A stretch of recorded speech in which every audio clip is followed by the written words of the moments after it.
దహించు అగ్ని డునామిస్ revival centre ప్రారంభోత్సవానికి ప్రతిష్ట కార్యక్రమానికి రాబోతున్న యేసు పిలుచుచున్నాడు అధినేత డాక్టర్ పాల్ దినకరన్ గారికి వారి కుటుంబానికి ఇదే స్వాగతం సుస్వాగతం.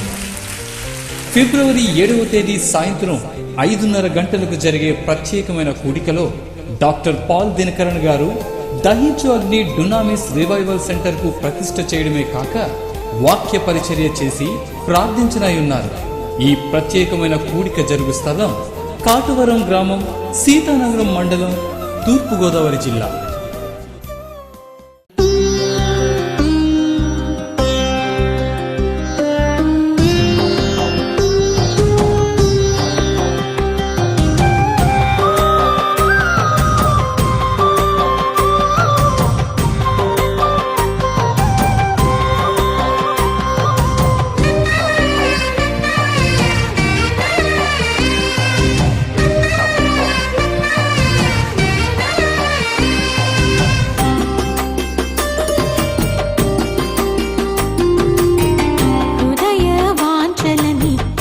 క్రీస్తు దేవుడేగా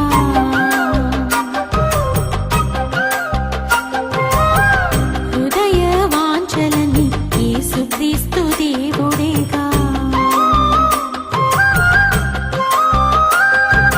నా హృదయ తపనంతా యేసు క్రీస్తు దేవుడేగా నా హృదయ తపనంతా యేసు క్రీస్తు దేవుడేగా హృదయ వాంఛలన్నీ యేసు క్రీస్తు దేవుడేగా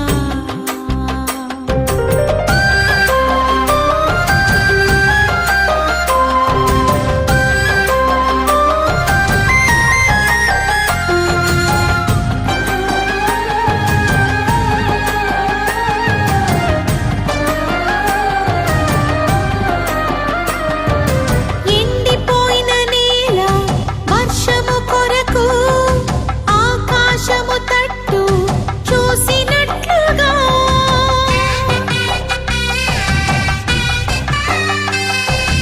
ఎండిపోయిన నేల వర్షము కొరకు ఆకాశము తట్టు చూసినట్లుగా నా హృదయం తపిస్తుంది నా హృదయం తపిస్తుంది మంచువలే వచ్చే క్రీస్తు కోసమే మంచువలే వచ్చే క్రీస్తు కోసమే హృదయ వాంఛలని యేసు క్రీస్తు దేవుడేగా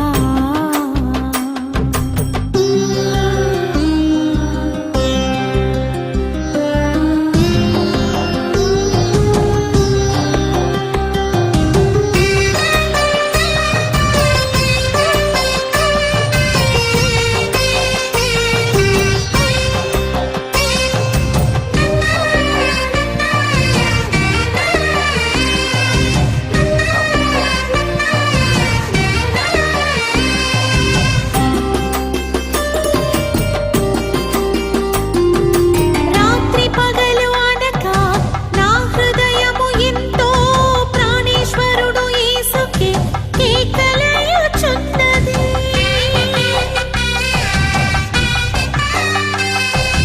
రాత్రి పగలు అనక నా హృదయము ఎంతో ప్రాణేశ్వరుడు యేసుకే కేకలేయుచున్నది ప్రాణనాథ ప్రాణప్రియుడా ప్రాణనాథ ప్రాణప్రియుడా నిన్ను చూస్తే చాలు యేసయ్యా నిన్ను చూస్తే చాలు యేసయ్యా హృదయ వాంఛలని యేసు క్రీస్తు దేవుడేగా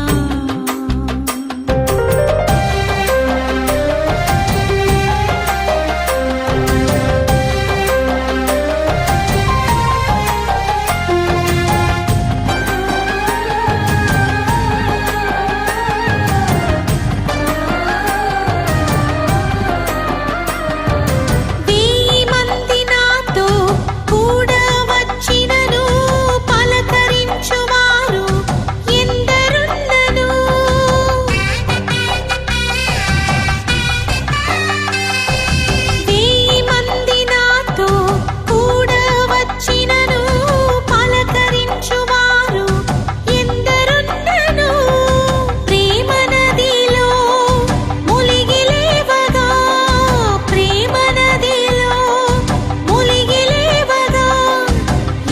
ప్రేమ నన్ను బంధించలేదుగా, ఏ ప్రేమ నన్ను బంధించలేదుగా. హృదయ వాంఛలని యేసుక్రీస్తు దేవుడేగా,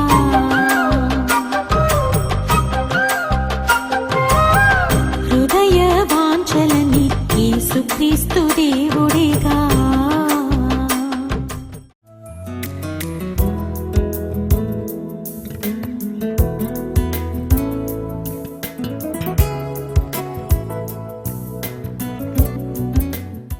ద్వితీయోపదేశకాండం ఈ 10వ అధ్యాయంలో మోషేకి దేవుడు మరలా ఇచ్చిన 2 రాతి పలకల్లో ఆజ్ఞలు గూర్చిన విషయాన్ని గూర్చి అతడు ప్రస్తావిస్తున్నట్టుగా కనబడతా ఉంది.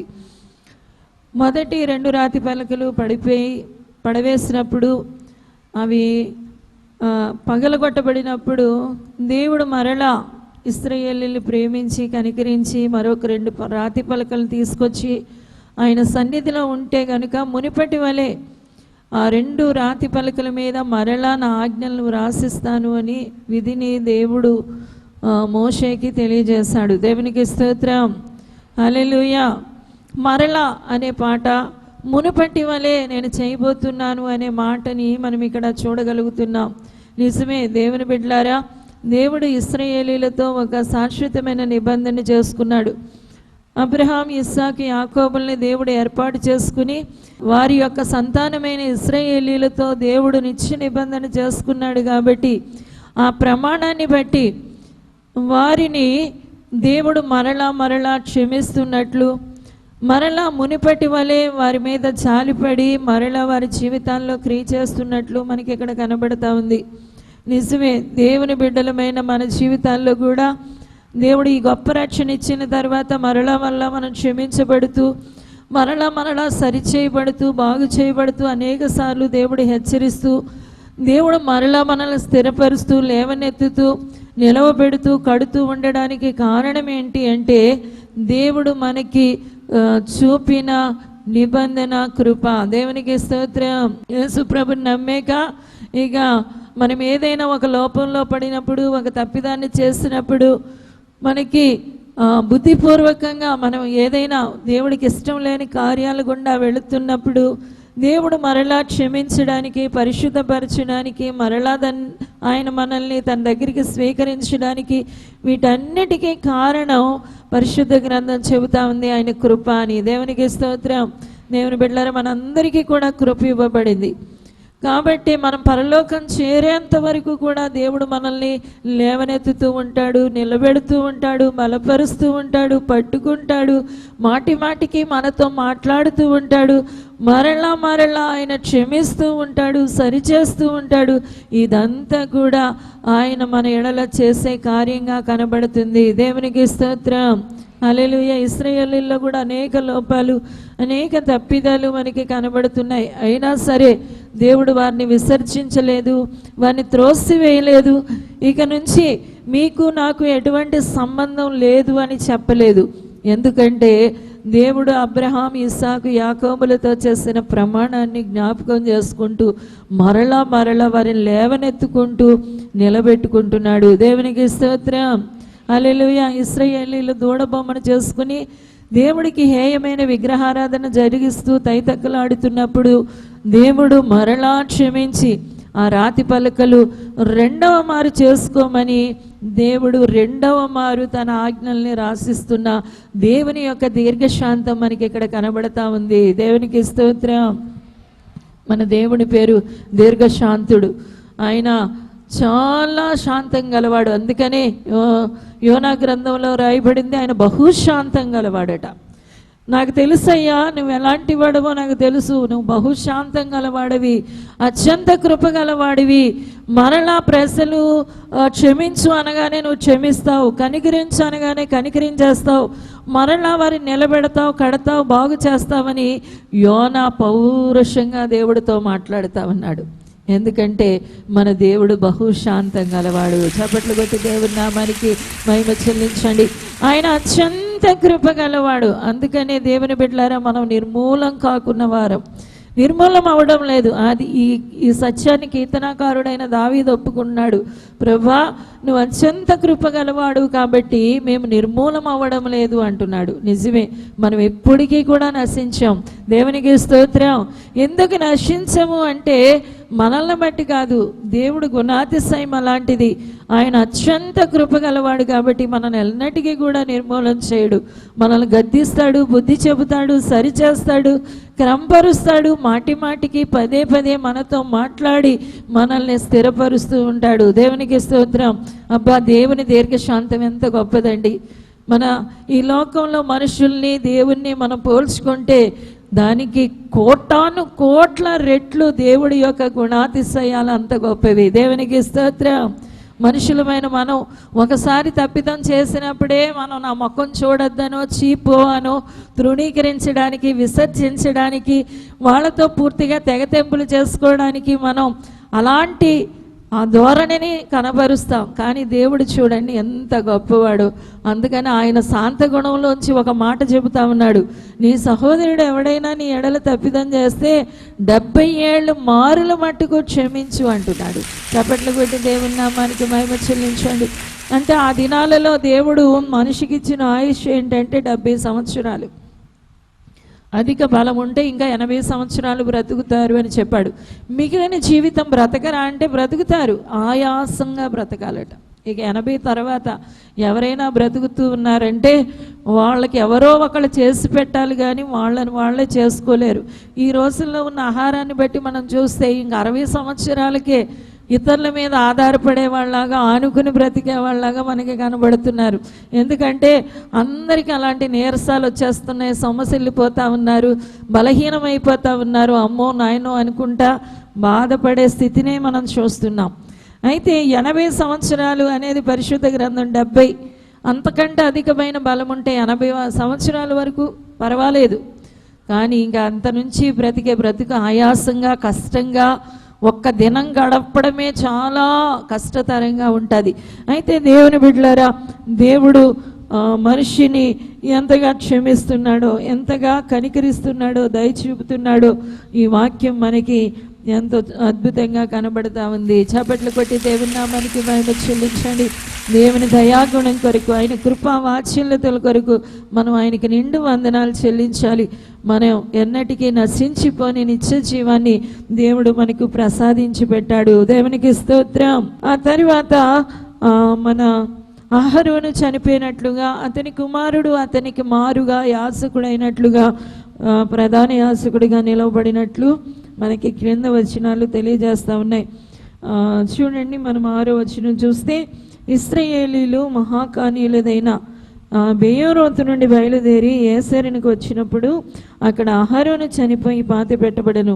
అతని కుమారుడైన ఎలియాజరు అతనికి ప్రతిగా యాజకుడు ఆయను. చప్పట్లు కొట్టి దేవుని నామానికి మహిమ చెల్లించుదాం. దేవుని బిడ్డలారా, అహరోను ఈ భూమి మీద నివసించవలసిన దినాలు సంపూర్తి చేసుకుని అతడు కొనిపోబడినప్పుడు అతని కుమారుడైన ఎలియాజరు ఆ పనిని చేపట్టేవాడిగా మనకి కనబడుతున్నాడు. నిజమే, మనం ఈ లోకంలో మనం చేయవలసిన పనిని సంపూర్తి చేసిన తర్వాత మన వాళ్ళు ఆ పనిని కొనసాగించేలాగా అనేకుల్ని తర్ఫీదు ఇవ్వాలి. అందుకని మన పాత నిబంధన కాలంలో చూసిన యేసు ప్రభువుని చూసిన ఆయన తరువాత ఆయన శిష్యులు ఆ పనిని కొనసాగిస్తూ ఉన్నారు. ఏలియా చూస్తే ఏలియా శిష్యులు ఆ పనిని కొనసాగిస్తూ ఉన్నారు. ఎలీషాను చూస్తే ఎలీషా శిష్యులు ఆ పనిని కొనసాగిస్తూ ఉన్నారు. ఎవరి జీవితాన్ని మనం చూసినా వాళ్ళ తరువాత వారు ఏర్పాటు చేసుకున్న బిడ్డలు ఆ పనిని కొనసాగించడానికి ఒక చక్కటిని తర్ఫీదుని ఇచ్చినట్లుగా మనం చూడగలుగుతున్నాం. దేవునికి స్తోత్రం. హల్లెలూయా, హల్లెలూయా. మనం చేపట్టిన పిల్లలు మన విశ్వాసంలో, అందుకని తిమోతి, ఆ పాస్టర్ తిమోతిని గురించి పరిశుద్ధ గ్రంథం చెబుతుంది, అతని తల్లి అయిన లోయి విశ్వాసం, అవ్వ అయిన లోయి విశ్వాసం, ఆ తర్వాత తల్లి అయిన యునేకే విశ్వాసం, ఆ తర్వాత కుమారుడైన తిమోతిలో కూడా ఆ విశ్వాసం వసించింది అని చెబుతా ఉంది. చప్పట్లు కొట్టి దేవుని నామానికి మహిమ చెల్లించండి. అవ్వలోండి అమ్మలోకి, అమ్మలోండి కొడుకులోనికి, ఇలా మన జీవిత పద్ధతి విధానం మన తరం నుండి మరొక తరానికి వెళుతూ ఉండాలి. దేవునికి స్తోత్రం. హల్లెలూయా. మనం చుట్టూ అలాంటి వారిని మనం తయారు చేయాలి. ఒకవేళ మనం ఆ పనిని ఆపి చేస్తున్నా మరొకరు లేచి నిలబడి ధైర్యంగా చెప్పగలిగే స్థితిని కలిగి ఉండాలి. దేవునికి స్తోత్రం. హల్లెలూయా. చాలాసార్లు అమలాపురంలో మనకి ప్రతి నెల మీటింగ్ జరుగుతూ ఉంటుంది. ఆ మీటింగ్ నడిపించే అక్కడ మన పాస్టర్లు ఒక 15 మంది అక్కడ దహించగ్ని పేరిట సేవ చేస్తున్న పాస్టర్లను మనం కలిగి ఉన్నాం. దేవుని బిడ్డలారా, అక్కడ సేవకులు చెబుతూ ఉంటారు, ఎప్పుడైనా డాడీ రాలేని పక్షంలో వారు అంటారు, ఎందుకంటే కరిష్మాని పంపించేయండి అంటారు. దేవునికి స్తోత్రం. హల్లెలూయా. డాడీని కరిష్మాలో మేము చూచుకోగలుగుతాం, ఆమె అలాగే పని చేయగలుగుతుంది అని ఒక అద్భుతమైన సాక్ష్యాన్ని వాళ్ళు ఇవ్వగలుగుతున్నారు. నిజమే, మన చుట్టూ ఉన్న వారిని మనం ఆ విధంగా తయారు చేయడం మనకి ఎంతో శ్రేయస్కరం. దేవునికి స్తోత్రం. హల్లెలూయా. నువ్వు ఏ దేవుడిని అయితే నమ్మేవో, ఏ దేవుడిని అయితే సేవిస్తున్నావో ఆ దేవుడి యొక్క లక్షణాలని సంపూర్ణంగా నీలో కలిగి ఉన్న విశ్వాసాన్ని, దేవుడి మీద నీకున్న ప్రేమని, దేవుని మీద నీకున్న విధేయతని, భయభక్తుల్ని నీ పిల్లల్లో కూడా నూరిపోయాలి. అప్పుడు రేపొద్దున్న నీవు చేయలేని కార్యాన్ని వాళ్ళు చేసి చూపించగలుగుతారు. చప్పట్లు కొట్టి దేవుని నామానికి మహిమ చెల్లించండి.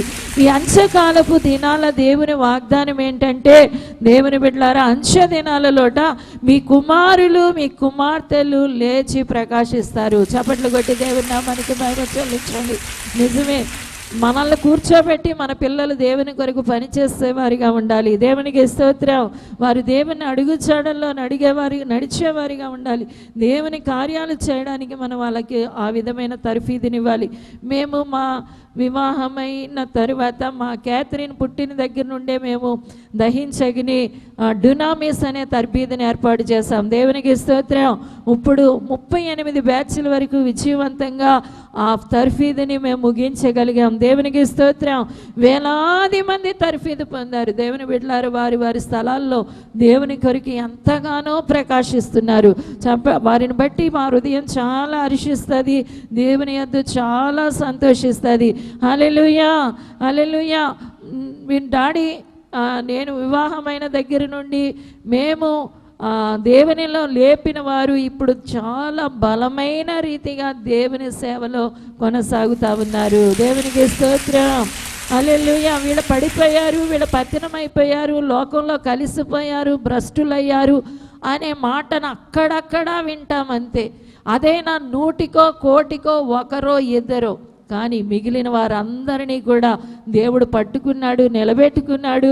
చక్కగా ఆయన కొరకు వారి వారి ప్రాంతాల్లో ప్రకాశిస్తూ దేవుని కొరకు విస్తారమైన సేవని జరిగిస్తూ ఉన్నారు. కాబట్టి అహరోను చనిపోయిన తరువాత ఎలియాజరు మనకి ఇక్కడ కనబడుతున్నాడు.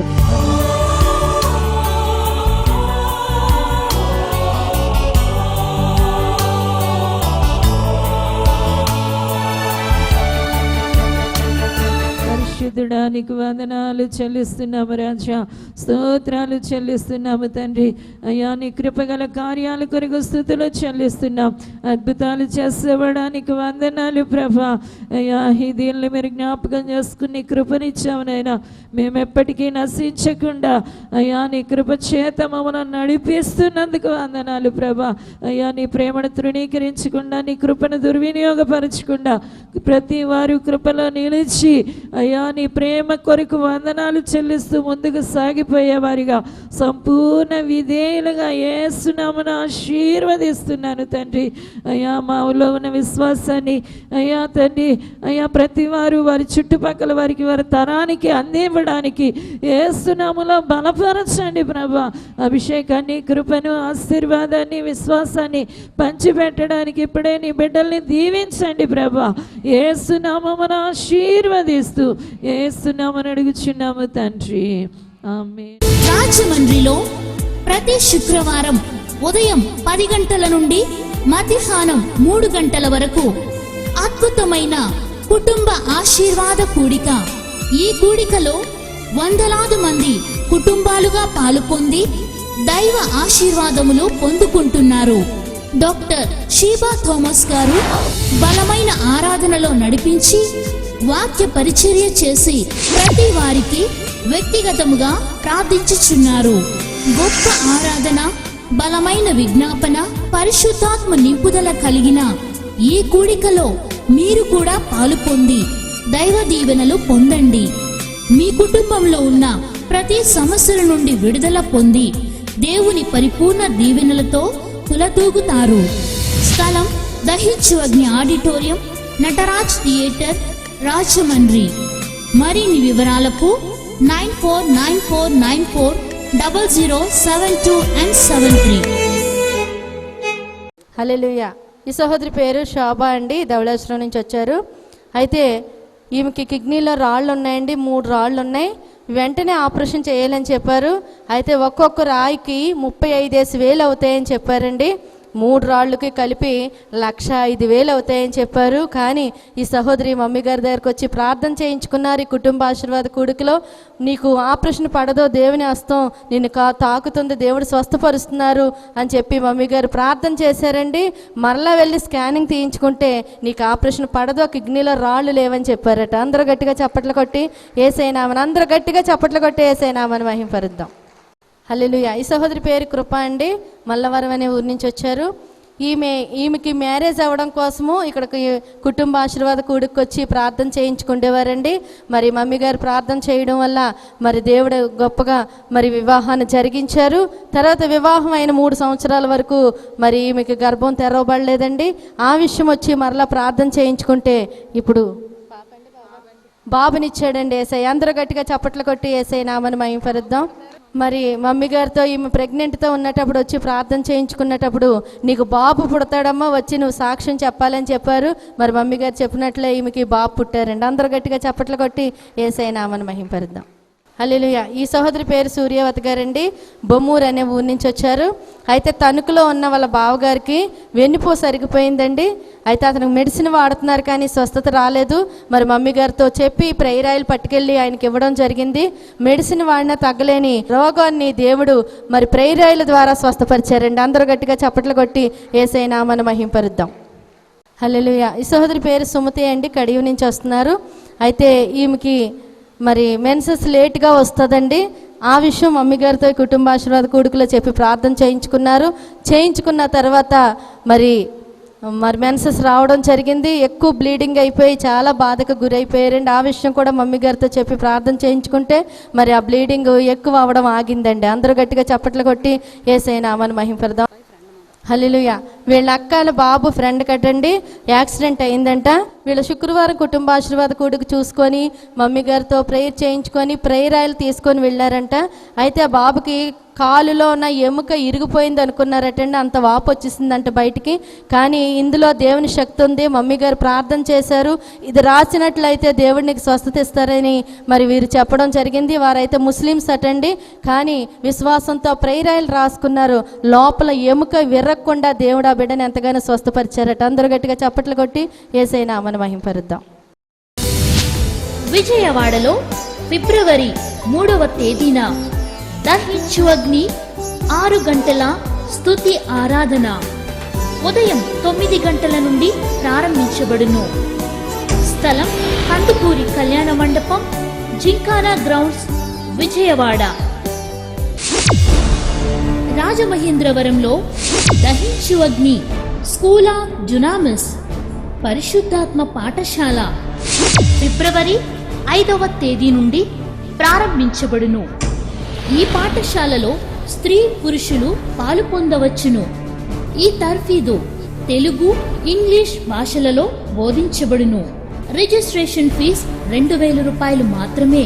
ముఖ్య గమనిక: ఫిబ్రవరి 8, 9, 10 తేదీలలో రాజమండ్రిలో పాల్ దినకరన్ గారిచే నిర్వహించబడుచున్న యేసు పిలుచుచున్నాడు ప్రవక్తల సదస్సులో పాల్గొనే అవకాశం కల్పించబడును. మరిన్ని వివరాలకు 9494940072 and 73. గుంటూరు జిల్లా చిలకలూరిపేటలో దహించు అగ్ని స్తుతి ఆరాధన స్వస్థత మహాసభలు ఫిబ్రవరి 6, 7, 8 తేదీలలో ప్రతిరోజు సాయంత్రం 5:30 నుండి ప్రారంభించబడును. ముఖ్య ప్రసంగికులు దైవజనులు డాక్టర్ థామస్ గారు, డాక్టర్ షీబా థామస్ గారు మరియు డాక్టర్ బ్లెస్సింగ్ రాజ్ కుమార్ గారు, దుబాయ్. స్థలం పశువుల సంత ground, NRT road centre, Chilakaluripet. రాజమహేంద్రవరంలో ఫిబ్రవరి 14వ తేదీన దైవిక స్వస్థత కూడిక ఉదయం 10 గంటల నుండి ప్రారంభించబడును. స్థలం దహించు అగ్ని ఆడిటోరియం, నటరాజ్ థియేటర్, రాజమహేంద్రవరం. విజయవాడలో ఫిబ్రవరి 15వ తేదీన దహించు అగ్ని సేవకుల కూడిక ఉదయం 10 గంటల నుండి ప్రారంభించబడును. స్థలం కందుకూరి కళ్యాణ మండపం, జింకానా గ్రౌండ్స్, విజయవాడ. విజయవాడలో ఫిబ్రవరి 15వ తేదీన సంపూర్ణ రాత్రి ప్రార్థనా కూడిక రాత్రి 8 గంటల నుండి ప్రారంభించబడును. స్థలం కందుకూరి కళ్యాణ మండపం, జింకానా గ్రౌండ్స్, విజయవాడ. పశ్చిమ గోదావరి జిల్లా కోమటితిప్పలో దహించు అగ్ని రక్షణ సువార్త స్వస్థత మహాసభలు ఫిబ్రవరి 16, 17 తేదీలలో ప్రతిరోజు సాయంత్రం 6 గంటల నుండి ప్రారంభించబడును. స్థలం జవ్వాది సత్యనారాయణ గారి గ్రౌండ్ నందు, కోమటితిప్ప. అమలాపురంలో ఫిబ్రవరి 17వ తేదీన ఉపవాస ప్రార్థన కూడిక ఉదయం 10 గంటల నుండి ప్రారంభించబడును. స్థలం అంబేద్కర్ కమ్యూనిటీ హాల్, నల్లవంతెన దిగువన, అమలాపురం.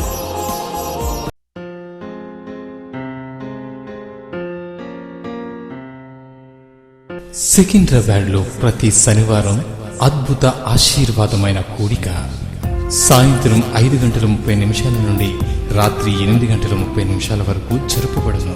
ఈ ఆశీర్వాద కూడిక జరుగు స్థలం మహబూబ్ కాలేజ్ గ్రౌండ్స్, సికింద్రాబాద్. రాజమహేంద్రవరంలో దహించు అగ్ని ఆడిటోరియంలో అభిషేక ఆదివారపు ఆరాధన ఉదయం 9 గంటల నుండి ప్రారంభించబడును. మీ ప్రార్థన అవసరతల కొరకు సంప్రదించండి 8019166668, 8019766668. ఈ కార్యక్రమాన్ని చూసి మీరు ఆశీర్వదించబడినట్లయితే దహించు అగ్ని టీవీ పరిచర్యకు సహకరించండి.